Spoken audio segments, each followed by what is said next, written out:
Hello and welcome to another Let's Get Mental podcast by the Young Advisors. I'm your host for today, Ollie, and I'm joined by Hanniya. Hi. Jack. Hello. And Tim. Greetings. So, to dive right into it, today's topic is participation, sort of what it is, what it entails, how it can go well, how it can go not so well, and everything's in between. So just to start off with, I thought we'd acknowledge what is participation in terms of how would you define it? Because I think it can be quite a difficult word. It can become quite convoluted when you try and look at sort of the smaller aspects of it. I mean, it could be being able to get involved with something. What else could it mean? Does anyone have any ideas? Hanniya, how about you start? I think participation, the sort of crux of it is when like a tangible difference is made as a result of like young people or anyone like who's participating being involved. Because a lot of the time, like I think like we've seen from our experiences and things, like it can become kind of tokenistic and that kind of thing. So for me, I think that like participation is when a tangible change is made as a result of like groups being involved in something. I really like that, and I think it's good to acknowledge, like you said, that in order for it to be authentic, like real participation, you have to be able to know that you're able to make results and that something's coming of it, because like you said, otherwise it can just end up being a bit of a game of representation for the sake of it. Have you got anything to add to that, Jack?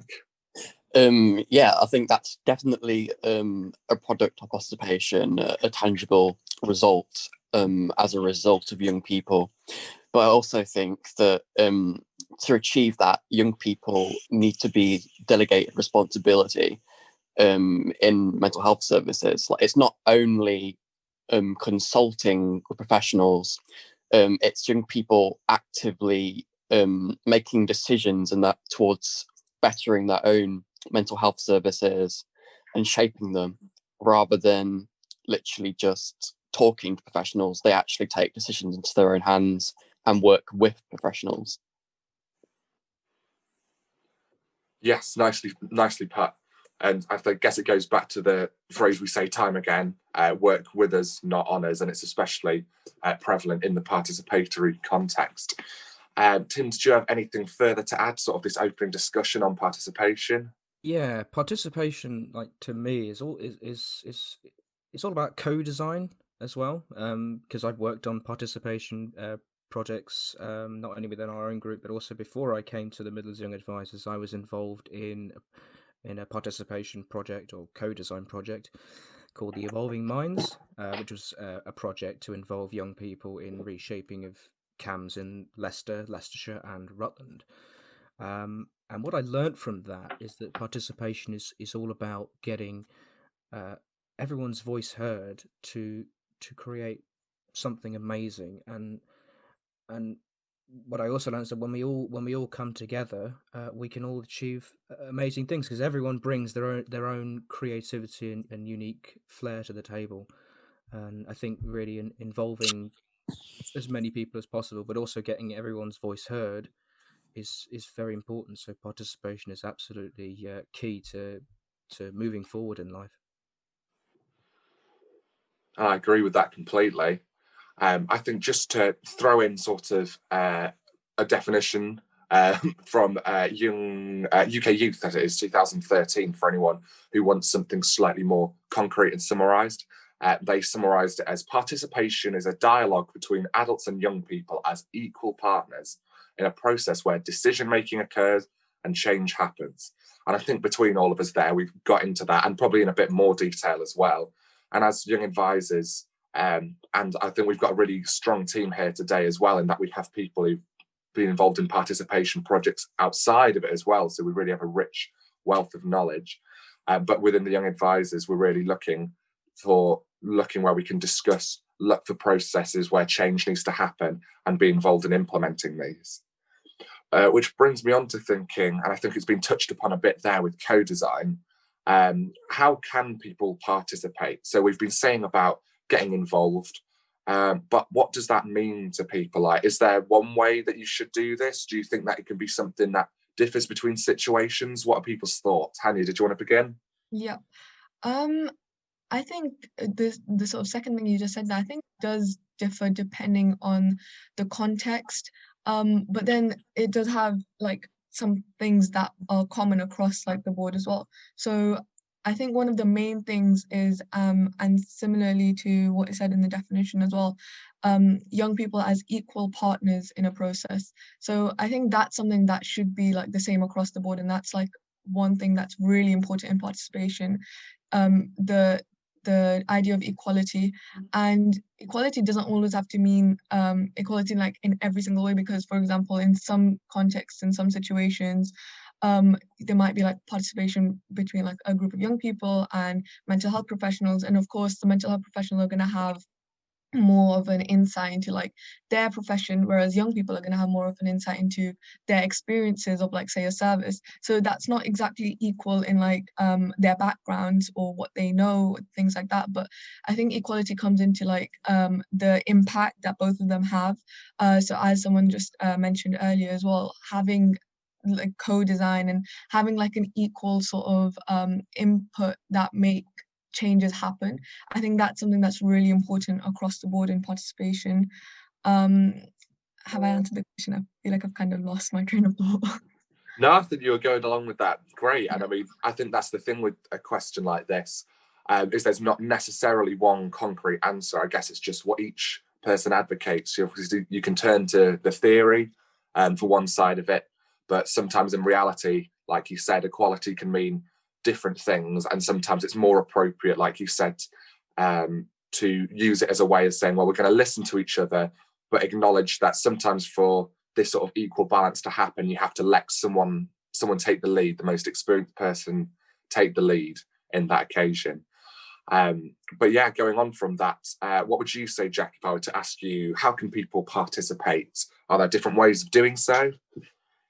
I actually think, yeah, there's definitely different ways of participating, because I think that young people's views are constantly subject to change and dynamic, because times are constantly changing and there's new innovations in mental health and research all the time. So young people's views are important to keep up to date with those kind of new discoveries.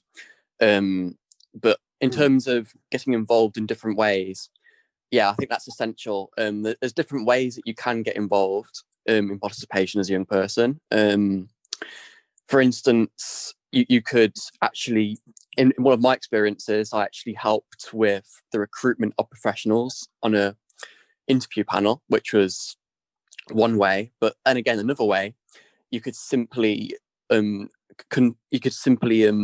with your teachers or other potential stakeholders of the local community and put forth your opinion on kind of like what you think going well and what you think could be improved on in terms of the mental health of yourself and your peers. So I think there's countless opportunities that you could do to get involved in participation, and there's no simple one way of doing it, as long as you work with other potential stakeholders in your community rather than them working on you. Yes, definitely. And it's that point that we always seem to come back to in every podcast. We've got our brand well established there. But I really like the point that you made about change and about like how dynamic it can be. And it really got me thinking with that, because coming into the podcast, I hadn't considered that, but it's so true. And I feel that some of the times where you have people being tokenistic isn't necessarily because they're trying to like just fit you into a tick box because they don't care, but they're really quite enthusiastic and are trying to do what they would think would have been right maybe for them. I don't know if anyone remembers when we had someone come in showing us this sort of manual for, I think it might have been low-level CBT practitioners or whatever, and for the website that had been created, they'd use like graffiti designs that were sprayed across when you were navigating through. And I think clearly maybe like 10, 20 years ago, that would have really been like, oh yeah, cool, this is a nice, fun way of getting young people involved. But I remember everyone being a little bit cringy with it, thinking just sort of like, we appreciate the effort, but you can sort of tell when someone's tried to make the decision on your behalf because it doesn't feel authentic, it doesn't feel like it's something that a young person would have actually done if they'd made the website themselves. But speaking of that, we can turn to our resident IT man. Tim, what are your thoughts on how we can participate? Resident IT man, love it. Or tech support, whatever you want to call me. I've been called worse. I mean, there are lots of ways to get involved in participation, and lots of ways that people can go about it. There's hundreds of different ways, but the way that I went, the way I went about it, someone actually approached me at Leicestershire Partnership NHS Trust when they were setting up the aforementioned Evolving Minds project. Actually approached me and said, "We want you to be part of this," because they knew that I was, well, for lack of a better word, disgruntled, because I was treated very poorly in CAMS. In fact, I questioned CAMS at Rutland County Council when they came forward and said, "This is what we offer to Rutland," and I said, "But that's not what you're offering, and I know it's not going to stand up." And they took me on because of that, because they realised that I would be a useful asset to them. But although it was never a me versus them. Yes, I was frustrated and angry that I'd been treated so poorly, but I wanted to change things, and they realised that as well. So I definitely felt as if I was on a level playing field with the professionals, and likewise they felt the same way towards me. But yeah, there's hundreds of different ways. You can either actively go into a participation group if you find one, or if you're lucky, like I was, someone approaches you, although I don't know how commonplace that is. But yeah, there's lots of different ways, although, as we'll come on to in a bit, I'm sure there are good ways of participation and not so good ways of participation. In fact, you've given us a perfect little segue there into sort of our next area as to what makes some participation good, what makes it bad. Is there such a thing? But just to round off before we get there, just to say, it's a really good point I think you made there, Tim, for people to sort of acknowledge that what you were feeling frustrated and clearly not in any way satisfied with how you've been treated. That doesn't necessarily mean you're just sort of angry, wanting to shout about it, but like you can be constructive and make a difference. And like you said, you can be a really useful tool by being able to be holding up that mirror to them and just showing, like, this is what you failed to do, and really forcing them to look at it and accept it and acknowledge they need to provide something better. So going forward from that onto from bad to good or good to bad, we can think participation can be more complicated than just sort of a tick box, which I think we've acknowledged now. It can take many different forms. Some of these can be from being a bit more tokenistic, perhaps, to maybe having something where it's entirely youth ran, but perhaps there's external funding, or perhaps there's maybe like there's a supervisor, perhaps, from a more general managerial team. It can take these different forms, and you can see some as better ways of participating than others. So to start with the negative, to move towards the positives, what do we think would make bad participation or make something not participatory? Hanniya, did you want to start? I can sort of reflect on some of my experiences. So like Jack mentioned earlier, with interview panels, outside of the Midlands Young Advisors, I was involved with the Leicester's Young People's Council for quite a long time. And as part of that, I had the opportunity to sit on several interview panels to recruit for like professionals within the city council, and also mental health professionals in various roles.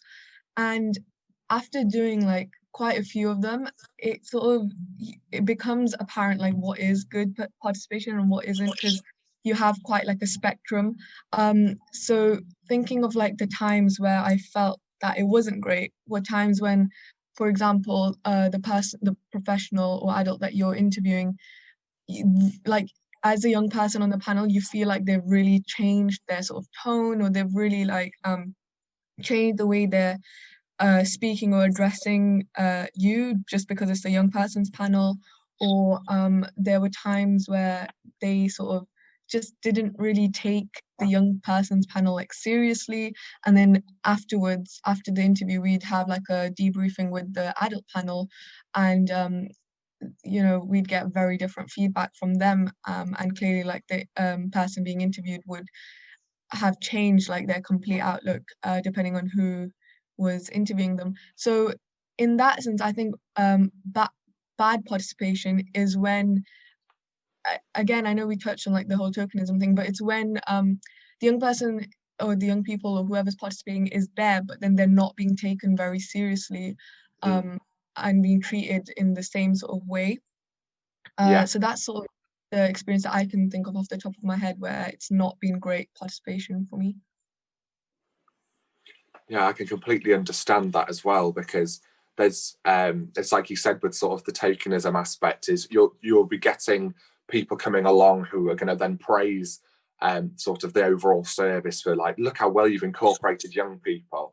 But if they're just being sat there and given a little pat on the head and told like, thank you for turning up, it's just going to frustrate people and make them almost, I don't know what your thoughts are, but potentially even more frustrated and annoyed than if you just sort of kept them out, because at least if they're not involved in the first place, then they've not got a voice. Whereas in this way, you've sort of given it to them just to try and almost take it away.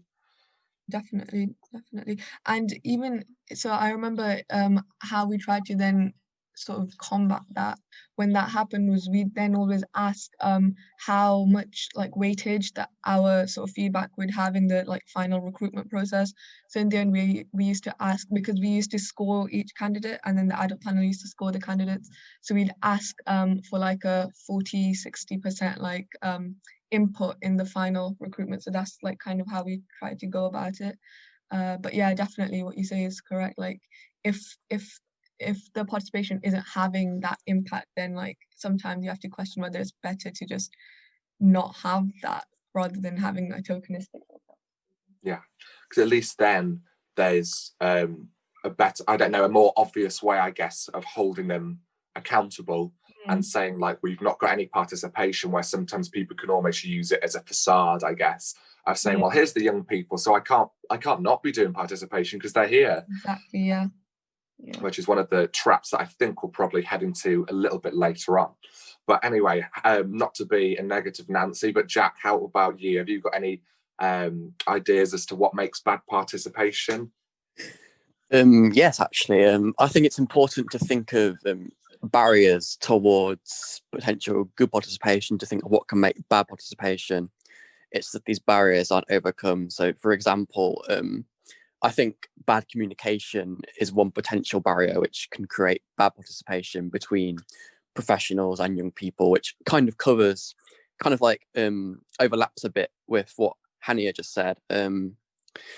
I think that good participation needs to be goal orientated, and when it isn't goal orientated, when there's kind of like no direct timing set, there's no clear fluid communication between young people and professionals, I think that this tangible change that we mentioned earlier won't be achieved, which is important. Like there needs to be a clear process to participation for it to work. And in bad participation, there isn't this clear process and this efficient communication between young people and professionals. And I can think of an example actually about that. I used to be on a young person's group based in Stafford, and although we'd come up with some quite effective ideas, some ideas that could definitely influence change, I feel like the process, like the chain of communication between young people and professionals, was actually quite inefficient and slow. And there were no goals really set. The timekeeping was poor. And as a result of that, even though we had a lot of ideas, there wasn't actually much change that was implemented in the long term in the local area, although we did achieve some things. Yes, and nicely linked into experience there. But yeah, communication, and it can, like you say, it can be a tool or it can be sort of a curse, because bad communication again, it's this facade. It can really blur things up. Maybe it's them not taking you seriously, or maybe it's just mistakes made along the way. But yes, Tim, what about you? Have you had any negative experiences of participation or ideas of bad participation that you'd like to share? I've not personally had bad experiences of participation, but what I do know is that to me, bad participation is where someone gives the illusion of participation, and let me explain what that means. Mm. So, for example, if you get professionals who involve young people, like, oh look, we've involved young people in the reshaping of services for participation, but then they don't actually, but then they talk to them, but then they write down what they say, but then they don't actually do what the young people say. They don't actually take it on board. That is the biggest threat to participation. Is the powers that be, or the professionals, giving the illusion of participation, even though they're not actually doing it. They're just involving young people as a I hate to use this term, tick box exercise, but it is a problem or barrier that we do face. And also, touching on what Jack just said, communication is absolutely key. If you don't have any communication, you don't have a participation group. It really is as simple as that. It really is. And I think this point, I guess, of the illusion of participation, I guess here I don't know if anyone disagrees, but I think from what we've gone through, people seem to be on the same page as it's great to attempt participation, but almost having no attempt of involving young people, at least you're not sort of alienating people further. At least if you acknowledge maybe, well, we want participation, but can we establish it in a meaningful way at this time? And maybe acknowledging, if you can't, okay, well, let's try and address these pitfalls, these obstacles, or try and make some sort of, I don't know, set the foundations, I guess, to then go forward from this, because sometimes it can be that you have to address other issues that are currently there before you can take these steps forward. Because I guess participation it's like a growth from it. It's the house, it's not the foundations underneath, and you can't start trying to build it if there isn't solid support behind it, because as we've heard from some of these examples, it can turn around and not work so well. I know I've been in a situation before where, although I think for me, I experienced good participation. It was within a sort of recruitment slash training day, I guess, for a course. And me and a couple of other young advisors went along. And while for me, I seemed to be taken seriously and my input was heard, I don't know if it's because maybe I'm more vocal, because I know I can be quite gobby, but they seemed to take what I had on board, and I felt like quite listened to. And I think I was with maybe the head of the course, who was probably maybe more experienced, whereas for my colleagues, so this is in the young advisor team, but probably back when we started, maybe 2 or 3 years ago now, they'd had it where they'd been emailed to think of a question that they wanted to ask, and they'd been told there was only going to be a couple, and they would be reading out maybe some of them. They were then there on the day and told, oh, actually, we've changed our mind. Here's your question. Sit in the corner. You will read your question afterwards, and then we'll sort of give you a little round of applause for your involvement. Whereas for me, I was very much doing sort of half and half with the lead of the course, which I guess gives you an immediate reflection of two types of participation, almost the two paths of how it could have gone well, how it could have gone badly, happening at the same time. A bit Schrodinger's participation, if you will. But anyway, moving on from the negatives, unless anyone had any further to add before we do. No. Oh, Tim. No. Let's get into the what makes good participation. I think that's yes. what we've been leading up to.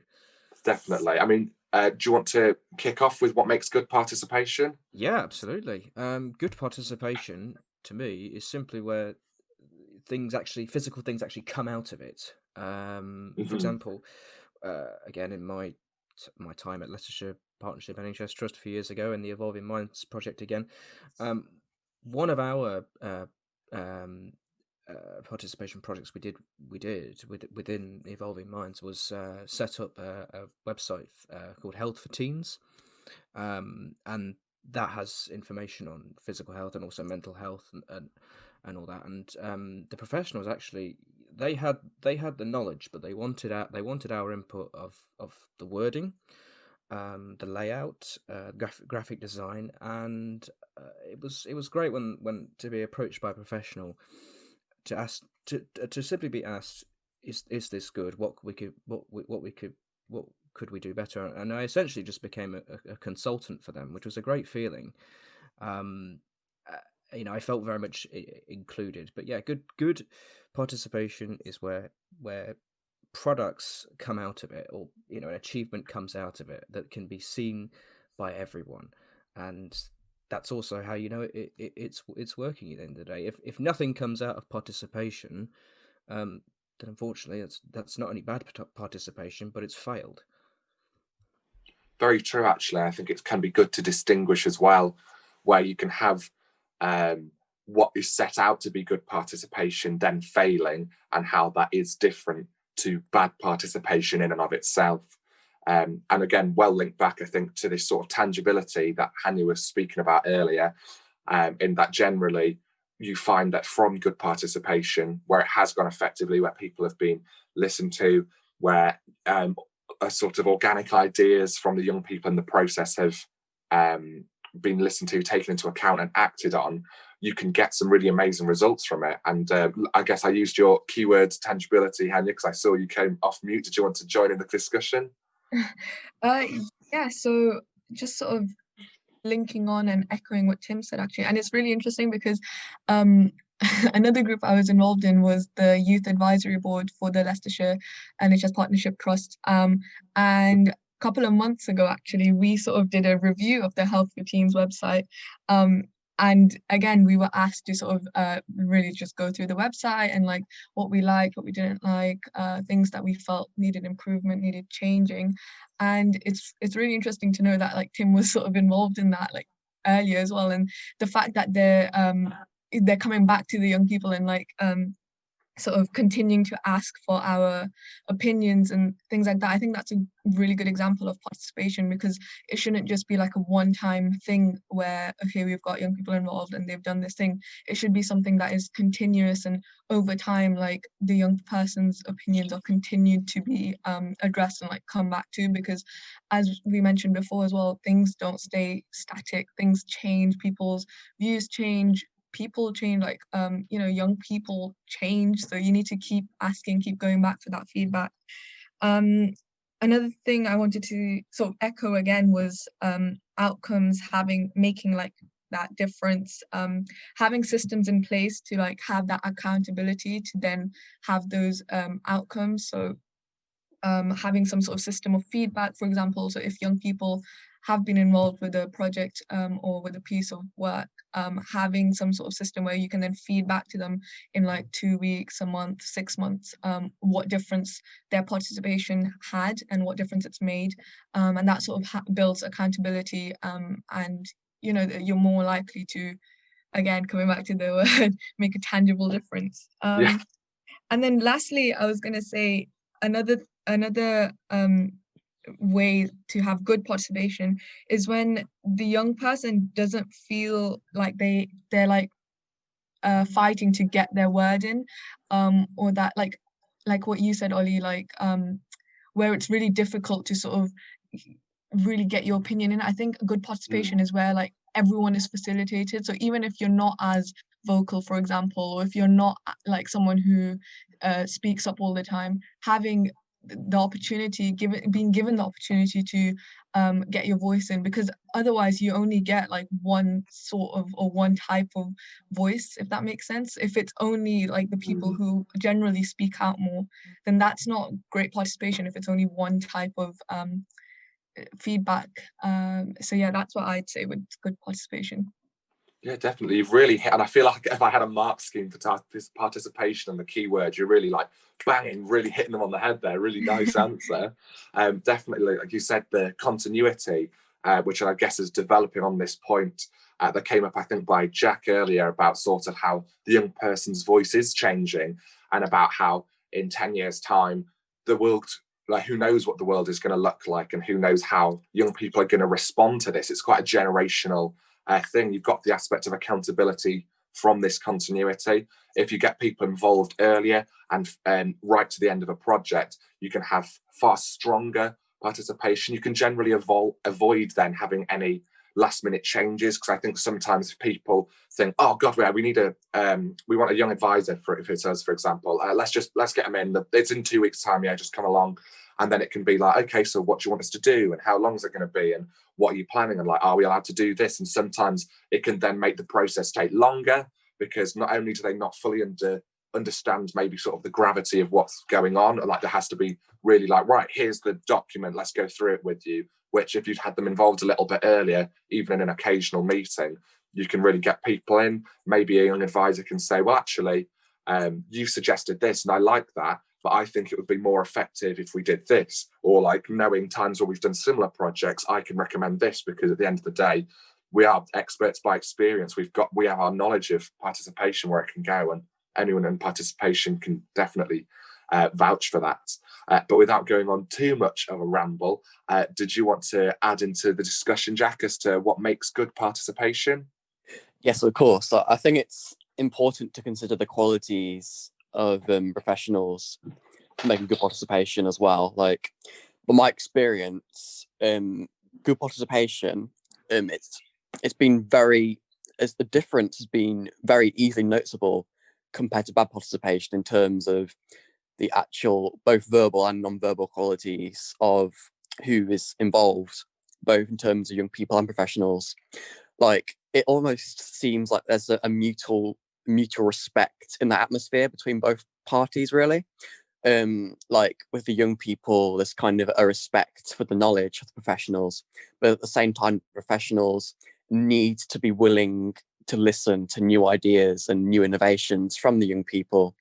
And this is usually indicated by like genuineness and a kind of like an empathetic approach, and kind of even non-verbally, like you'll see professionals making lots of eye contact, so obviously not too excessively, and perhaps cues such as nodding their heads and looking kind of like intrigued by what the young people are saying, rather than perhaps like doing their own thing or ignoring them. Like, there's definitely an air of genuineness when these good qualities are enforced by both kind of like both young people and professionals. Yes, definitely. And I think it's sort of going into to throw in another one of our key words of the day, coming up, sort of like creating this facilitatory atmosphere, I guess, where this is possible. Because I think, like it's been touched upon by both of you, sometimes the young person's voice can be listened to, and sometimes it's straight away you can have involvement and change sort of starting to occur. But sometimes maybe you have someone who's quieter, or maybe you have a service who are less willing to listen, or maybe not even less willing, but less aware of what they need to do to provide this stepping stone. Because it can be quite a scary thing going into a board full of all these professionals when you're effectively an external member coming in to offer some what could be contradictory advice. So you have to have the platforms there to support what you're going to say, and know that it can then go through these channels, and that maybe you have someone in there saying, okay, well, what do you want to say for this? And sometimes that isn't appropriate. Sometimes it might seem condescending to have the adult turn around and saying, okay, well, what do you want from this? That's nice. But sometimes it can be, you've noticed that the young people involved in this participation project are a bit quieter for whatever reason. And actually, just by giving this little nudge and trying to give them this additional support, you can enable this better participation, which goes back to how we've been saying, it's so flexible. But linking from our good and our bad, in general, why would we say it's important to incorporate participation? So why should we have it? Like, are there any benefits to it? Like, what's the point for it in the first place? Jack, did you want to lead? Yeah, given off what you just said, especially, and that reminded me of an experience on the interview panels that I did in Staffordshire. We were responsible for selecting new psychologists, obviously not by ourselves, but we're working with professionals on these interview panels, and usually they'd have like a group discussion, or they'd have to present a mood board about themselves. And our job as young people was to kind of like listen to them and kind of gain impression on whether we thought they'd be good to confide in or have therapy with, or like kind of like our ideas as to whether we could kind of like feel like we could trust them and talk to them. And I think it's important in participation to consider that in the past, especially, it's I think that participation wasn't encouraged, and that's quite evident because I've spoken to many people that have said that their experience has been bad for mental health services because they could not connect with the person they were speaking to and they weren't offered any alternative. And I think that it's important in participation to shape the future in this way. And if we are given a voice, if we are given the chance to influence mental health services, it's important to help select these individuals for mental health services, help select these professionals that we do feel like we can confide in, rather than the traditional approach, like professionals that have all the qualifications on paper but do not have the interpersonal skills to network with young people. And it's like you said, yeah, it's like there's some things which you can't write down on a CV and have guaranteed. You can have graduated from the top university, have come out with the highest in your class, but if you can't engage with people, especially navigating the sometimes difficult power dynamic of working with young people, then it's sort of, well, you fail to do the practical application of this theory and whatever you've learned, I guess. But linking forward from this, Hanniya, what did you have any thoughts about like why it's important to incorporate participation? Any benefits? Yeah, so again, just reiterating what Jack said, and also I think it's just participation, especially in services, it's just important to sort of create a sort of long-term, long-lasting, and good quality service. It's like, as you said earlier, Ollie, it's like about setting the right foundations. And, for example, if you are recruiting professionals, or if you're setting up a service or setting up a website for young people or anything like that, if you have that input from the beginning, you know that you're creating something that's like, is good quality service, as I say, and that would be inclined to like last longer and be run smoother in the long run. And again, that's not to say like, you just have one like bout of participation and then you just forget about it for like however many years. It is an ongoing thing, but I feel like if you do have good meaningful participation at the beginning, it just makes the whole process smoother. And especially when these services are for young people or are for the group that is being encouraged to participate, it just makes sense, I think, to have that group's input and involvement. 100%, it does, doesn't it? And it seemed to me quite revolutionary almost first hearing of participation, because I was thinking, well, I'm not a psychiatrist, I'm not like a senior psychologist who's like got these years of clinical experience. It's like, why does what I have to say matter? And it's trying to break down those, I guess, beliefs that you had, that you have to be sort of academically qualified in order to have a valid opinion. It's like expertise by experience is so important. Yeah, and I was just gonna sort of reiterate that. I feel like we need to sort of get rid of the mindset of like so and so knows best, or this professional knows best, and like yes, they know best in like their field or a certain field, but like as a young person or as like any other participation group, you know best in your experience, and as you say, you're an expert of your own experience. So like everyone needs to use that and use their own expertise to create this collective service or whatever like project to make it like the best possible for everyone involved. Definitely. And I guess that links on to a benefit there in itself. It's that if you have good participation where the young person feels they can authentically get involved, whether it's as a service user in co-design of a service, then if they can get authentically involved, they can use this experience. They can not feel overwhelmed and afraid to get involved. And you're not going to end up having people saying what other people want to hear. It's going to be they're saying how they feel. And even if it means it takes longer to make sure that you navigate their experiences around the sort of traditional clinician's point of view, it might take longer, but it's probably going to have longer lasting impacts. You're not going to have someone who feels dismissed and the problem still continues to lie there. It's just that it's now been pushed below the surface. But yes, Tim, you've got some good experiences in participation. What benefits have you found? Well, benefits I've found in participation is simply that you get everyone's input, which I know sounds like such a basic thing, and it really is, but it's so crucial. Getting everyone's voice heard is absolutely crucial. And also when you're as I said, I've been doing code design.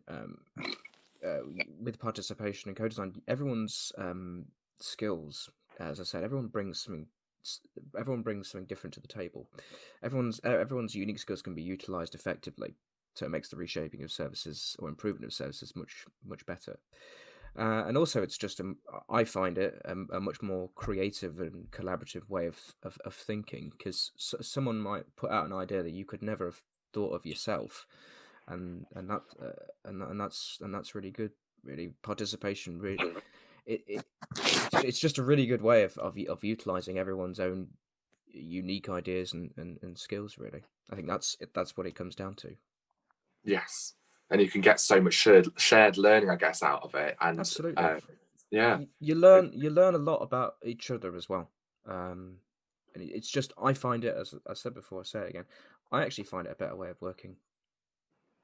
it just in general is this code design and just participation. Yeah, both. They both, to me, as I've found out, participation and co-design go hand in hand, because you need you need participation for co-design to exist. Yeah, of course. And yeah, I think you covered some good points with that. In that, I guess it's almost I think we've given a semi-balanced view, but I guess obviously from young people we're able to share our experiences, and I guess there's more benefits we've able to just knock off the bat for potentially young people. But you've touched on some good ones there with potentially how it might take longer, but maybe you'll have longer lasting results for a young person. So you're not going to have people continually returning to services. And like you said, you've got a shared skill set. These are all things which are very beneficial to maybe people work on the other side of participation, for maybe caregivers, parents, clinicians, professionals, sort of like the non-young person perspective, as it were. Did anyone have any other thoughts of how it might benefit beyond the young person, maybe for the service, for the clinician and the professional? Guess we'll move on then. Cool. So on to the next step. I think we've spoken quite a bit already about sort of the obstacles and traps that can come alongside participation. So I thought maybe instead we can focus on maybe what would be our top tips that you could give to maybe someone who wants to incorporate participation into the workplace, of how they can avoid some of these traps. How they can avoid bad participation. Don't want to be avoiding the goods. Let's see. Did you want to start, Jack? Yeah. So if I could give someone some top tips to avoid bad participation and to implement good participation, I'd say first and foremost, you need to all have a genuine, empathetic, open and considerate approach to everyone that's involved in participation, so whether it's parents or members of staff at your school, or perhaps professionals, of course. You need to take into account their needs and kind of like have a mutual respect for everyone that's involved, first and foremost. Also, I'd say there needs to be a clear process, and communication needs to be efficient. There needs to be kind of like dates set and organized. And I'd recommend that perhaps through a smart action plan. Like there needs to be like a clear way of organizing what's going to be done and when, and responsibility delegated to everyone to ensure that participation is apparent, rather than say professionals doing everything. Young people need to also be responsible for implementing this change, and they have to be given this chance to implement this change. And finally, I'd say young people need to be, their voice needs to be heard.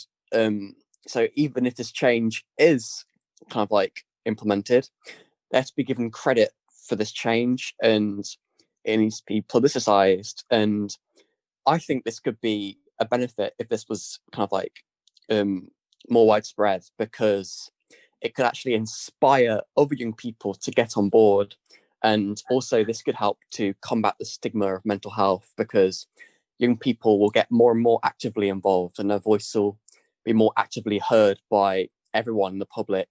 And this will help kind of like fight the myth of mental health is a crazy subject and it needs to be kind of like hidden. Well put there. I really liked, I think, the phrase, sort of how you were saying about you have to give young people the chance to be responsible, give young people sort of the chance, give them the opportunity to be able to get involved. And it's so true. It might feel like you're taking a risk, but I guess in proper participation, you can't feel that you're fully in control of a project because it shows you've not given the young people and you've not empowered them enough to make their own decisions. What about your thoughts, Hanniya, about top tips to avoid bad participation? Well, I've got two, and they're kind of interlinked, and also what Jack said. So the first one is know what you want to sort of achieve from your like efforts and participation, because sometimes, and I've experienced this as well, it's like you have professionals there, and then they just sort of turn to the young person and be like, okay, so what do you think? And I think that can be a bit, it can be a bit much, because if the professional or whoever's conducting the participation exercise, if they don't know not necessarily like the outcomes they want to achieve, because that's going to come with discussion with the participation, but they know like what they want to sort of get out of it, in terms of like how they want the young person's input. That really helps, and having some kind of framework there, so it's not just up to the young person to then suddenly like have to firstly take in everything, then like form an opinion, and then like to this abstract question, and like just making it sort of easy for the young person to engage. And that I think like gives you better quality of participation if like it's very clear what like the question is and what you're trying to get out of it.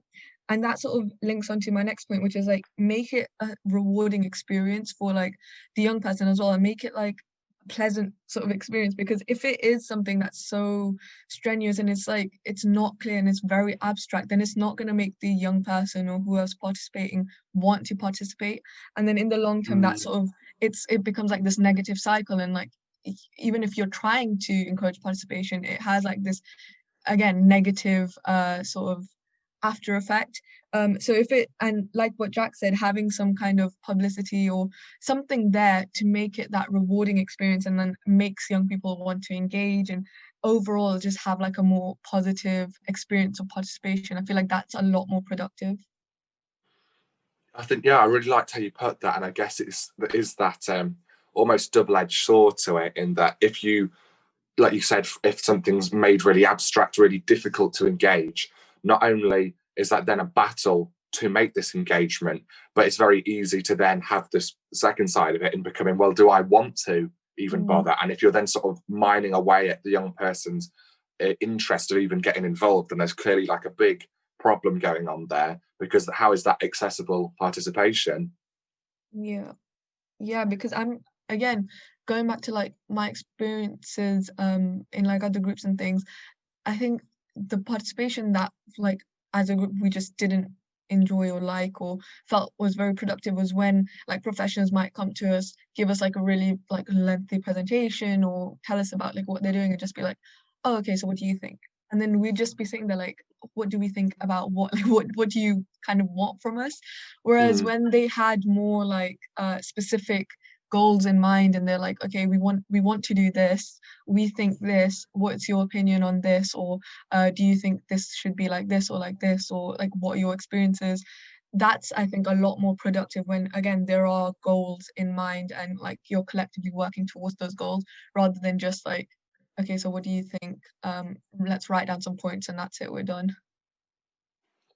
Yeah, it's very true. And I like how you said there with sort of like how you can sit there thinking, well, what do you want from us? And I think that's a big thing that people can relate to who've been in that position of trying to participate and being given this massive overarching project and saying like, here, what are your thoughts? And it's like, well, of course you're going to have thoughts on lots of different areas, but like, what do you want to hear from me? Do you want to hear that I liked how you delivered it? Do you want to hear about the content? Do you want to hear about what I thought could be done differently, like what I think about where you're doing it, the overall project you're involved in? It's like young people can make their own decisions, they can make their own mind up about things.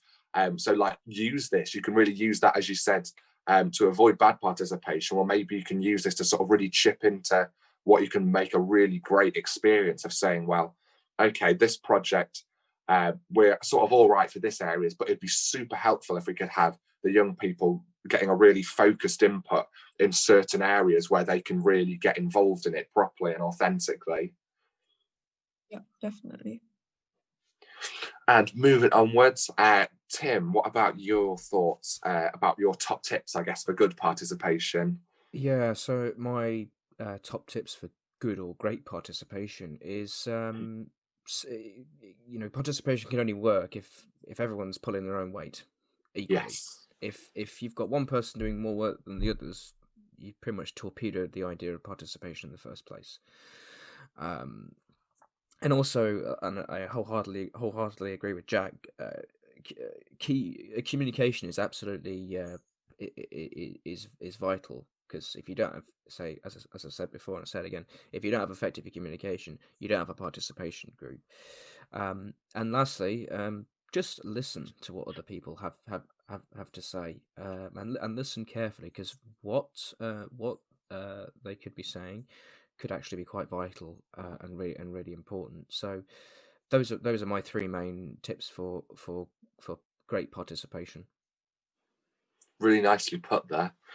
I think we've really blasted through a nice little whistle stop tour as participation, the good, the bad, and the good, the bad, and the ugly, I guess.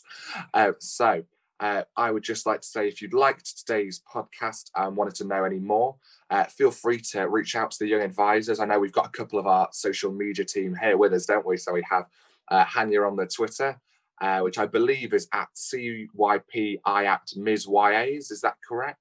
Yeah, that is correct. Fab. And then Jack on the Instagram of at Midlands_YA.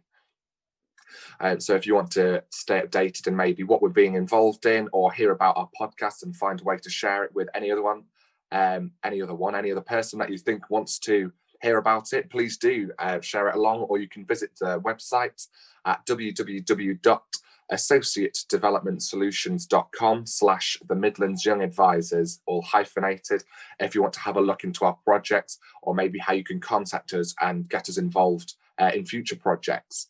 And I thought it could be quite a nice way to end, as I found a little quote by the philosopher and ethicist John Stuart Mill, who said, "Any participation, even in the smallest public function, is useful."